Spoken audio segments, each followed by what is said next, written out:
आज हम पढ़ेंगे एलसीएम और एचसीएफ के बारे में। तो एलसीएम मतलब लघुत्तम समापवर्त और एचसीएफ मतलब होता है महत्तम समापवर्तक। तो पहले देखते हैं कि समापवर्त क्या होता है।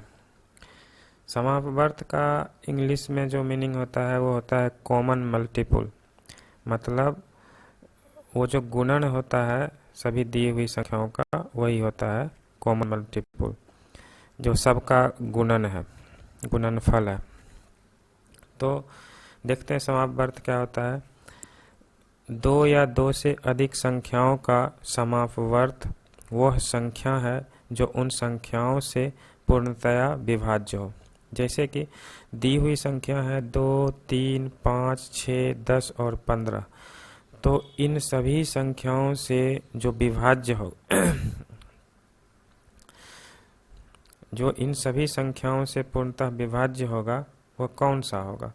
तो देख लिए 30 में अगर 2 से भाग देंगे तब भी वह पूर्णतया विभाज्य होगा। पूर्णतया विभाज्य का मतलब होता है कि शेष कुछ ना बचे, रिमाइंडर कुछ भी ना बचे, तो कहेंगे कि वह संख्या विभाज्य है, पूर्णतः विभाज्य है।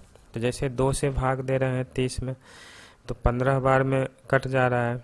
3 से भाग दे रहे हैं तब भी 30 में लग रहा है। 5 से भाग दे रहे हैं तब भी पूर्णतया विभाज्य है 30। और अगर 6 से भाग दे रहे हैं तब भी 30 पूर्णतया विभाज्य है। 10 से भाग दे रहे हैं तब भी पूर्णतया विभाज्य है। और 15 से अगर 30 में भाग दे रहे हैं तब भी पूर्णतया विभाज्य है। तो 30 जो है 2, 3, 5, 6, 10 और 15 का समापवर्त है, मतलब कि इन सभी संख्याओं से पूर्णतया विभाज्य है। अब 30 का मल्टीपल होगा 60, तो 60 भी इससे पूर्णतया विभाज्य होगा और 90 भी इससे पूर्णतया विभाज्य होगा। तो ये 30, 60 और 90 इन सभी संख्याओं का समापवर्त है। अब देखते हैं लघुत्तम समापवर्त। लघुत्तम समापवर्त को इंग्लिश में बोलते हैं लीस्ट कॉमन मल्टीपल, इसी को शॉर्ट में बोलते हैं LCM। लघुत्तम समापवर्त क्या होता है। 2 या 2 से अधिक संख्याओं का लघुत्तम समापवर्त वह न्यूनतम संख्या है जो उन सभी संख्याओं से पूर्णतया विभाज्य हो। मतलब वह सबसे छोटी संख्या, उससे छोटी संख्या कोई नहीं होगी जो दी हुई संख्याओं से पूर्णतया विभाज्य है, तो वह लघुत्तम समापवर्त कहलाएगा, वह LCM कहलाएगा। मतलब यह न्यूनतम संख्या है। और एक और बात कि 2 या 2 से अधिक संख्या होनी चाहिए, मतलब कि दो संख्या होना चाहिए या 2 से अधिक दिया हुआ संख्या होगा तभी हम LCM निकालेंगे। और LCM निकालेंगे तो वो सबसे छोटी संख्या होगी। जैसे कि इस केस में देखिए यह भी समापवर्त है, 30 भी समापवर्त है, 60 भी समापवर्त है, 90 भी समापवर्त है, लेकिन सबसे छोटा 30 है। 30 से छोटा आपको कोई संख्या नहीं मिलेगा जो ये 2, 3, 5, 6, 10 और 15 से विभाज्य होगा। तो ये 30 जो हो गया वो LCM हो गया। तो 30 क्या हो गया, LCM हो गया 2, 3, 5, 6, 10 और 15 का। अब चलते हैं कि LCM निकालते कैसे हैं। इसकी 2 विधियां हैं। पहला है लैडर मेथड और दूसरा है रूट गुणनखंड विधि, मतलब प्राइम फैक्टर मेथड। तो पहले देखते हैं कि लैडर मेथड क्या होता है।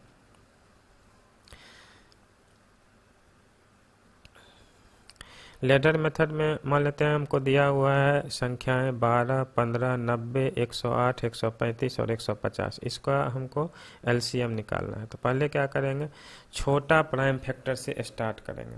जैसे हम 2 से स्टार्ट करते हैं और 2 से स्टार्ट करेंगे, 2 से इन सभी संख्याओं में भाग देंगे। लेकिन इसके लिए ज़रूरी क्या है कि कम से कम 2 संख्याओं में, दी हुई संख्याओं में से कम 2 संख्याओं में वो जो प्राइम फैक्टर है 2, उससे भाग लग जाए, मतलब पूर्णतया भाग लग जाए। तो यहाँ देखिए 12 में भी 2 से भाग लग रहा है, 90 में भी लग रहा है, 108 में भी लग रहा है, 150 में भी लग रहा है। तो हम पहले 2 से भाग देंगे, तो 2 से 12 में भाग देंगे तो 6 बचा। 15 में भाग नहीं लगेगा, 15 को वैसे ही लिख देंगे। 90 में 2 से भाग देंगे 45 हो गया। 108 में 2 से भाग देंगे 54 हो गया। 135 में 2 से भाग देंगे तो कुछ नहीं होगा, नहीं भाग लगेगा, 135 ही लिख देंगे। और 150 में देंगे 2 से भाग तो 75 हो गया। फिर देखेंगे कि दो से दो संख्या है, कम से कम दो संख्या जिसमें भाग लग सकता था है, एक 6 है और एक 54 है, तो फिर 2 से भाग देंगे। 2 से भाग दिए तो 6 का हो गया 3, 15 वैसे ही हो गया, 45 वैसे ही हो गया, 54 में 2 से भाग देंगे 27 हो गया, फिर 135 में देंगे नहीं लगेगा, और एक 75 में देंगे तो नहीं लगेगा। अब 3 से भाग देंगे, 2 से बड़ी संख्या 3 है, क्योंकि अब जो दी हुई संख्या है 3, 15, 45, 27, 35 और 75, इसमें कोई दो संख्या नहीं जिसमें 2 से भाग लग जाए। तो अब हम 2 से 1 बढ़ा करके 3 से भाग देंगे। तो 3 से देखिए 3 में भी लगेगा, 15 में भी लगेगा, 45 में भी लगेगा, 27 में भी लगेगा, 135 में भी लगेगा और 75 में भी लगेगा। तो 3 से देंगे तो 3 एकम 3, 3 पचे 15, 15 तिया 45, 9 तिया 27, 45 तिया 135, 25 तिया 75। फिर देखिए 3 से दो संख्या है कम से कम जिसमें भाग लग जाए, तो 15 है, 9 है, 45 है, तो फिर 3 से देंगे। तो 1 का 1 ही, 5 का 5 ही, 5 तिया 15, 3 तिया 9, 15 तिया 45 और 25 का 25 हो गया। अब देखिए दो संख्या है जिसमें कि 3 से भाग लग जाए, तो है 3 और 15 है, तो फिर 3 से देंगे। तो 1, 5, 5 और 3 एकम 3 और 5 तिया 15 और 25 हो गया। अब देखिए किससे दे सकते हैं, 3 के बाद 4 से नहीं लगेगा, 5 से देखेंगे। 5 कोई दो संख्या जिसमें 5 से भाग लगेगा था है, तो 5 से देंगे। 1 का 1 हो गया, 5 एकम 5, 5 का 5, फिर 1 एकम 1, 5 एकम 5 और 5 25। अब जो ये संख्या है इसको गुणनखंड के रूप में लिखेंगे। तो देखिए 2 गुना 2 गुना 3 गुना 3 गुना 3 गुना 5, और फिर 1 से गुना करने से कोई मतलब नहीं है, वो उतना ही रह जाएगा। तो 1 को छोड़ भी सकते हैं, मन है तो लिख भी दीजिए इंटू 5, तो वही लिखे 2 into 2, 3 into 3 into 3 into 5 into 5। 2 दूनी 4 हो गया, 3 तिया 9 तिया 27 हो गया और 25 25 हो गया, 25 चौका 100 हो गया, और 27 को 100 से गुना करेंगे तो 2700 हो गया। तो यही हो गया लेडर मेथड। ऐसे हम लोग लघुत्तम समापवर्त निकाल सकते हैं, और यही हमारा एलसीएम हो गया। ठीक है। रूट गुणनखंड मेथड में क्या करते हैं, सभी संख्याओं का फैक्टर निकाल लेते हैं। जैसे 12 को लिख सकते हैं 2 इंटू 2 इंटू 3, 15 को लिख सकते हैं 3 इंटू 5, 90 को लिख सकते हैं 2 इंटू 3 इंटू 3 इंटू 5, 108 को लिख सकते हैं 2 इंटू 2 इंटू 3 इंटू 3 इंटू 3, 135 को लिख सकते हैं 3 इंटू 3 इंटू 3 इंटू 5, 150 को लिख सकते हैं 2 इंटू 3 इंटू 5 इंटू 5। ठीक है। अब इसको पावर के रूप में लिख देंगे, तो 2 का स्क्वायर होगा इंटू 3 का पावर 1, 3 का 1, 5 का 1। अब इसमें हो गया 2 इंटू 3 का स्क्वायर इंटू 5 का पावर 1, 2 का स्क्वायर इंटू 3 का क्यू हो गया। अब ये हो गया 3 का क्यू इंटू 5 का 1, ये होगा 2 का पावर 1, 3 का पावर 1, 5 का पावर 2। अब इसका एलसीएम निकालने का क्या तरीका है कि आपको सारी संख्याओं को लिखना है। अब देखिए इसमें कौन कौन सा आया है, 2 आया है, 3 आया है और 5 आया है। 1 को लिखने का कोई मतलब नहीं है, तो ठीक है 2 इंटू 3 इंटू 5 लिख देंगे। और उसके बाद 2 का जो हाईएस्ट पावर आया है सारे गुणनखंडों में वो लिखेंगे। तो 2 का स्क्वायर है, फिर देखिए 2 का 1 है, 2 का स्क्वायर है, बस 2 का 1 है। तो हाईएस्ट पावर 2 पर क्या है, मतलब 2 पर जो सबसे ज़्यादा घात है वो क्या है, 2 है, तो 2 का स्क्वायर आ गया। 3 को देखिए 3 का पावर 1 है, 1 है, 2 है, 3 है, और 3 का पावर 3 है, और 3 का पावर 1 है। तो 3 का पावर सबसे ज़्यादा क्या है, 3 है, तो 3 का पावर 3 लिख दिए। अब देखिए 5 का पावर 1 है, 5 का पावर 1 है, 5 का पावर 1 है, 5 का पावर 2 है, तो 5 का पावर 2 हो गया, क्योंकि सबसे ज़्यादा पावर 2 है। सबसे ज़्यादा घात वाला संख्या जो है 5 का पावर 2 है, तो 5 का पावर 2 लिख दिए। अब देखिए 2 इंटू 2 4 हो गया, 3 इंटू 3 इंटू 3 हो गया 27, और 5 स्क्वायर 25 हो गया। 25 को 4 से गुना करेंगे 100 होगा, और 27 इंटू 100 2700 हो गया, मतलब 2700। तो देखिए ऐसे भी आ गया 2700, ऐसे भी आ गया 2700। तो यही तरीका है, दो तरीका है एलसीएम निकालने का। अब देखते हैं नेक्स्ट कि समापवर्तक क्या होता है। वो तो था समापवर्त, ये हो गया समापवर्तक। तो समापवर्तक को इंग्लिश में बोलते हैं कॉमन फैक्टर। वह संख्या जो 2 या 2 से अधिक दी हुई संख्याओं को विभाजित कर दे उन संख्याओं का समापवर्तक कहलाता है। वह संख्या जो 2 या 2 से अधिक दी हुई संख्याओं को विभाजित कर दे उन संख्याओं का समापवर्तक कहलाता है। जैसे दी हुई संख्या क्या है, 9 और 18 है। इसको कौन कौन विभाजित कर देगा? तो पहला संख्या 2 नहीं करेगा, 3 कर देगा। 3 कर देगा, 3 तिया 9, 3 छक 18।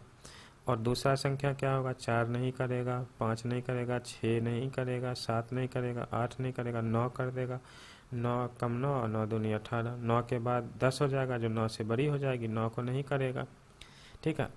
तो दोनों संख्याओं को जो विभाजित कर देगा वो संख्या है 3 और 9। तो 9 और 18 के समापवर्तक हो गए 3 और 9।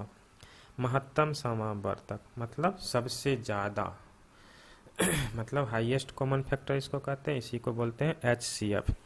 2 या 2 से अधिक दी हुई संख्याओं का महत्तम समापवर्तक वह बड़ी संख्या है जो दी हुई संख्याओं को पूरी तरह विभाजित कर दे। अब 18 और 24 को लेते हैं। इस दोनों संख्याओं को सबसे बड़ी संख्या, अब देखिए इसको 2 भी डिवाइड कर, 2 नमा 18 और 12 दूनी 24, तो 2 भी इसका HCF हो जाएगा, नहीं 2 इसका कॉमन फैक्टर हो जाएगा, समापवर्तक हो जाएगा।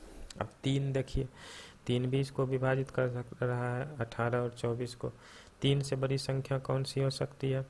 3 से बड़ी संख्या 4 नहीं होगी, 5 नहीं होगी, 6 हो जाएगी। 6 तिया 18, 6 चौक 24, 6 से बड़ी कोई संख्या नहीं मिलेगी।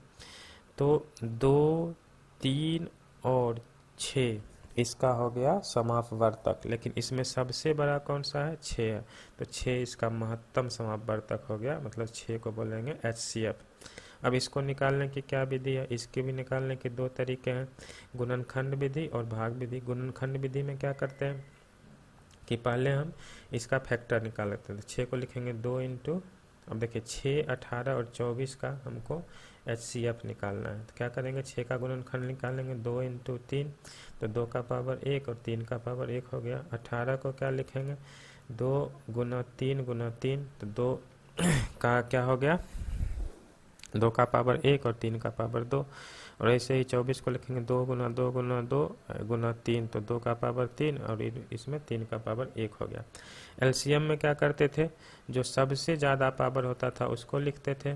HCF में करेंगे क्या करेंगे, जो सबसे कम पावर होगा उसको लिखेंगे। तो देखिए इसमें कौन कौन सी संख्या गुणनखंड में आ रही हैं, 2 और 3, तो 2 गुने 3 लिख देंगे। और 2 पर सबसे कम पावर क्या है, 1 है, तो 1 लिख देंगे। और 3 पर सबसे कम पावर क्या है, 1 है, तो लिख देंगे 2 इंटू 3 कितना हो गया, 6 हो गया। 6 इसका HCF हो गया।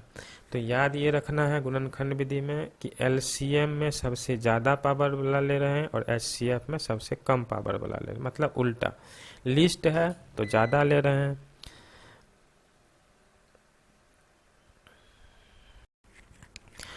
तो देखिए हमने प्राइम फैक्टर मेथड में LCM में क्या देखा था कि हम पहले सारी संख्याओं को लिखते हैं, जो कॉमन है उसको भी और जो कॉमन नहीं है उस सारे फैक्टर को लिखते हैं। जैसे देखिए कि इसमें 5 जो है इसमें नहीं है और 5 इसमें भी नहीं है, तो 5 भी लिखे हैं।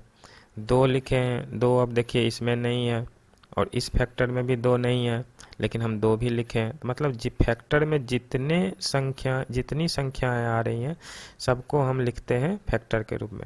और उसके बाद उन संख्याओं में जो हाईएस्ट पावर मौजूद है, जैसे कि 2 में स्क्वायर था, 3 में क्यूब था और 5 का स्क्वायर था, स्क्वायर लिए। और मान लेते हैं कि कोई एक में ही आता, मान लेते हैं कोई ऐसी संख्या होती जैसे 7 है, 7 मान लेते हैं इसी फैक्टर में आता, तो हम 7 का पावर 1 ही लेते। मतलब कि LCM में हम सारी संख्याओं को लेते हैं। और अगर एक ऐसी संख्या है जो ज़्यादा बार आ रहा है, मतलब मान लीजिए 2 जो है इस फैक्टर में भी आ रहा है, 12 वाले में भी आ रहा है, 90 वाले में भी आ रहा है और 108 वाले में आ रहा है, तो इसमें हम कौन सा लेंगे, तो इसमें हाईएस्ट वाला लेंगे। लेकिन अगर कोई संख्या एक ही फैक्टर में आ रहा है, मतलब मान लेते हैं 15 में ही कोई ऐसी संख्या जैसे मान लेते हैं 7 होता या 9 होता और सिर्फ इसी में आ रहा था, तो हम इसको भी लेते और उसका जो पावर होता वही ले लेते, क्योंकि वो किसी में नहीं आ रहा है। लेकिन अगर कॉमन आ रहा है तो उसमें हम हाईएस्ट पावर वाले को लेंगे। लेकिन HCF में हम क्या करते हैं, HCF में हम लीस्ट पावर वाले को लेते हैं और वैसी संख्या को लेते हैं जो सब में कॉमन है।